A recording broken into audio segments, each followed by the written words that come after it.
Morning, જય સ્વામિનારાયણ, જય શ્રી કૃષ્ણ. કેમ છો બધા? સ્વાગત છે તમારું મારા વ્લોગમાં. તમે જઈએ છીએ બહાર. ચલો હેલો કર દે એવરીવન. શું કરો છો બધાય? હરી હરી હરી આમાં દેખાય છે. જઈએ છે, જો ગાડી ચલાવે છે. અને અમે જઈએ છીએ શોપિંગ કરવા. અમારા છોકરાઓ બૂમા બૂમ કરે છે. આજે 3 ભેગા થયા ને એટલે હરી મારીશ નહીં તું. હા તો મુક આદી બચકું નહીં ભરવાના બેટા. જો તો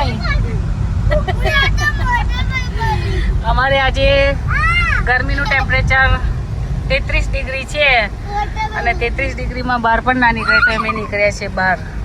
જઈએ છીએ શોપિંગ કરવા. આજે મારા હરીનો બર્થડે છે એટલે બર્થડેનું સેલિબ્રેશન રાખ્યું છે નાનું એવું. ઘરના ફેમિલી ગાડા ભેગા થવાના છીએ તો એના માટે શોપિંગ કરવા જઈએ છીએ. તો મળીએ પછી આપણે. તો જો મુક્તભાઈ અને હરિભાઈના હેર કટિંગ કરાવવા લઈને આવી ગયા છીએ.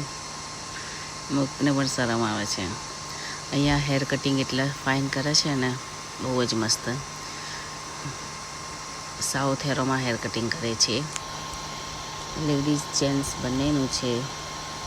લેડીઝની જે હેર કટિંગ કરાવવા છે તો જ્યાં બોડી વોશ છે નીચે બબલવાળા.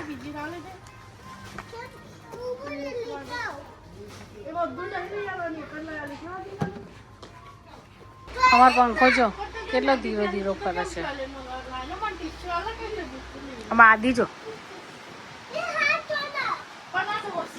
તાપ છે. અમારે એટલો તાપ છે ને, 2 પંખા ચાલુ છે તો અમારે ગરમી લાગે છે. અમે આવી ગયા છે ઘેર અને હરીના ફ્રેન્ડ આવ્યા હતા બર્થડે પાર્ટી. બધું જો ભડાફૂટ અમારે.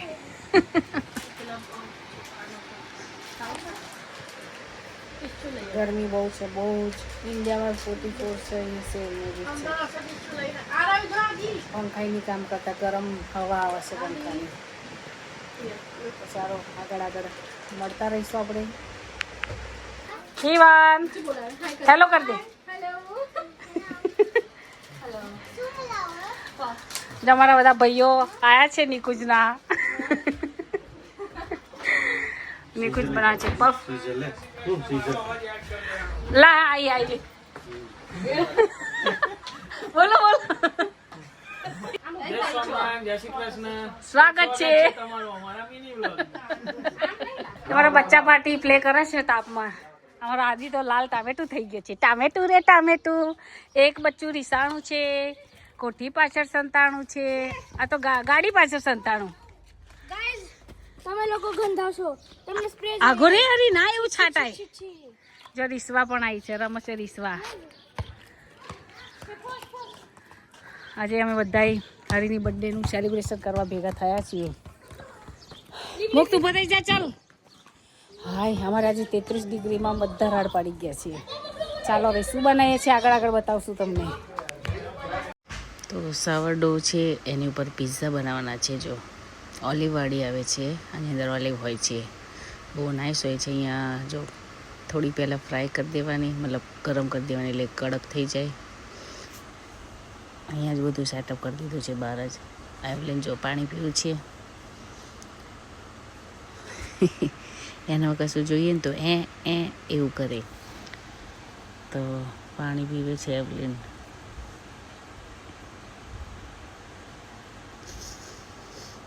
બધા છોકરાઓ સરસ પ્લે કરે છે, રમે છે મસ્તી. જો મારો હરી તો જો અહીંયા પફ રેડી છે. એવલિન જાય છે અંકલજીને બોલાવા. આજે ગરમી છે તો એ પણ ગરમીમાં હેરાન થઈ ગઈ છે. જે મેં પિઝા રેડી કરીને મૂકી દીધા છે. એમાં ઘણી બધા વેજીટેબલથી ભરપૂર છે, હેલ્ધી પણ છે. આવી રીતે રેડી કર્યા એટલે કેવું ફટાફટ વાર ના લાગે અને બધાને એકસાથે ખાવું હોય તો એ ફટાફટ. તો જો તૈયાર કરી દીધી છે કેક. હરી માટે સ્પેશિયલ કરાવી છે કેક બોક્સમાં. હેપી બર્થડે હરી. અહીં અમારા ગ્રીનફળમાં નજીક જ છે. હવે બધું સેટઅપ કરીશું, કેક કટિંગ કરીશું અમે લોકો.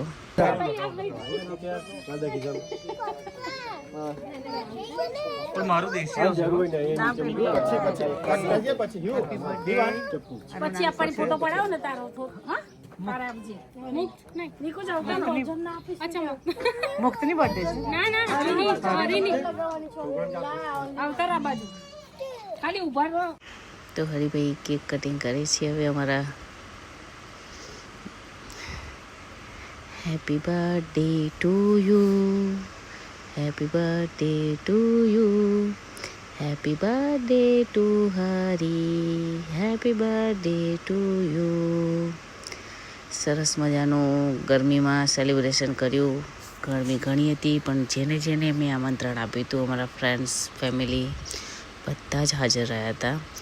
અને હરીની બર્થડેમાં બહુ મજા આવી. જો બધાએ સરસ ભેગા થયા છે અમે. તો હવે હું કેક ખવડાવીશ હરીને. હરીને તો જો કે એટલી નથી ભાવતી પણ થોડીક ખાઈ લે. એના કેક માટે ઓલવેઝ ના હોય.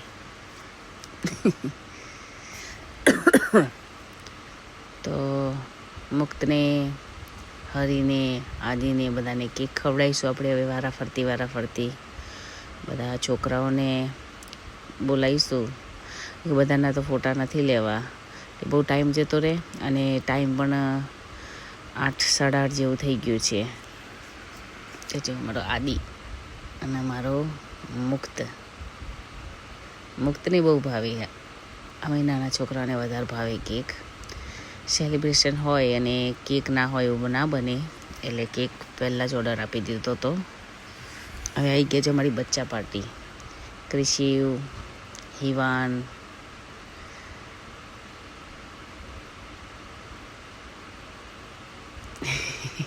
મારો કટુડો છે નાનો. જો હરી સૌથી મોટો હરી છે. હવે એવલીન રહી ગઈ, એવલીનને લઈને આવું છું. હરીશભાઈ આવી ગઈ. હરીશભાઈ ઘરે ગઈ હતી એટલે પાછી આવી ગઈ. જો છોકરાઓને બર્થડે પાર્ટીમાં જવાનું હોય એટલે મારા મુક્તને પણ એવું હોય કે બર્થડેમાં જવાનું હોય તો બહુ ગમે. એટલે હરી માટે આ વખતે અમે સેલિબ્રેશન કર્યું. વેધર સારું હતું એટલે મુક્તની તો અમારે ગરમીમાં બર્થડે આવે છે એટલે અમે મુક્તની બર્થડે તો બહુ ઓછી કરીએ.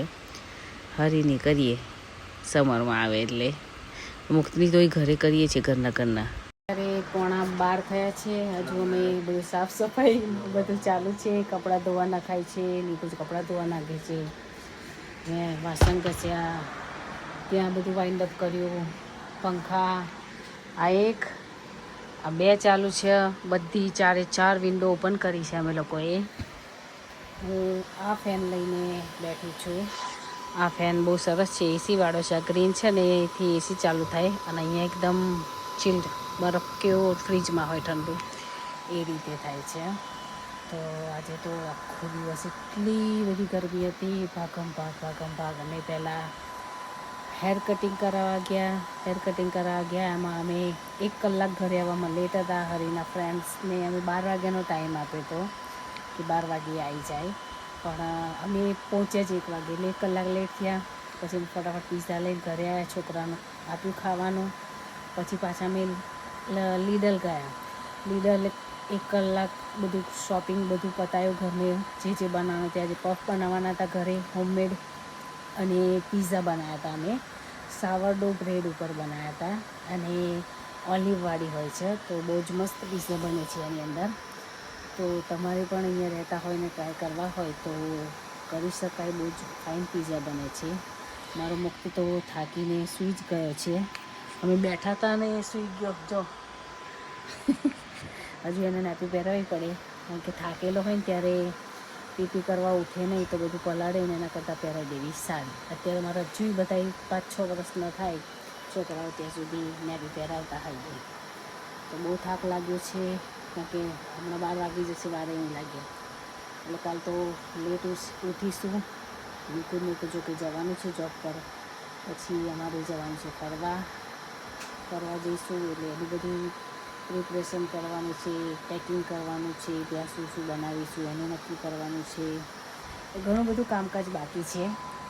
હવે કાલે ડેન્ટિસ્ટની પાછી અપોઇન્ટમેન્ટ છે હરી અને મુક્તની. હું તો મને બોલાશે ને તોય નહીં જતી. મારા દાંત ખોતર ખોતર કરે છે, એ લોકો ક્લીન કરે એટલે નબળા થઈ જાય, એટલે એમને લઈને તો જવું પડશે. પણ કાલે પણ હજી 33 ડિગ્રી ટેમ્પરેચર છે. આજે 34 હતું, પહેલી વાર આટલું ગયું હશે 34 આટલા ટાઈમમાં. મને તો કે 33, 34, 35 ઉપર હતું, એટલે બહુ જ ગરમ હતું. કાલે 32 જાય છે, એટલે કાલે ભૂક્કા જ છે. બસમાં જ જઈશું તો, અને બસમાં જ આવીશ. મારાથી ચાલી ના જવાય આટલી ગરમીમાં, હેરાન થઈ જવાય. તો ચાલો મળીએ કાલે નવા બ્લોગ સાથે. તમને બ્લોગ કેવા લાગે છે, અને મારો બર્થડે પાર્ટીનો બ્લોગ તમે જોવાનું ભૂલતા નહીં. બહુ જ મજા આવશે. બધા ઘણા બધા હતા, સેલિબ્રેશન કર્યું હતું, એ બહુ જ મજા આવી. અમે ઘરે પફ બનાવ્યા, ત્યાં અમે પીઝા બનાવ્યા, અને ત્યાં જ ગરમ ગરમ ખાધું બધાએ. કેક કાપી ને સરસ મજાનું ઘરના હતા ફેમિલી, એટલે બહુ જ એન્જોય કર્યું, બહુ જ મજા આવી. ગરબા ગાવા હતા, પણ પછી વિડીયો ઉતારું ને તો પાછું અમુક વાર છે ને ગીત મુકાય નહીં, ગરબાના કોપીરાઇટ આવે. તો ગરબા ગાતા હોય તો પછી વચ્ચે પાછું મ્યુઝિક એવું કંઈક લગાવવું પડે. હજુ મને ઓછું ફાવે છે, તો નથી કર્યું. તો ચાલો મળીએ કાલે નવા બ્લોગ સાથે. જય સ્વામિનારાયણ, જય Shri Krishna. Thank you everyone, by.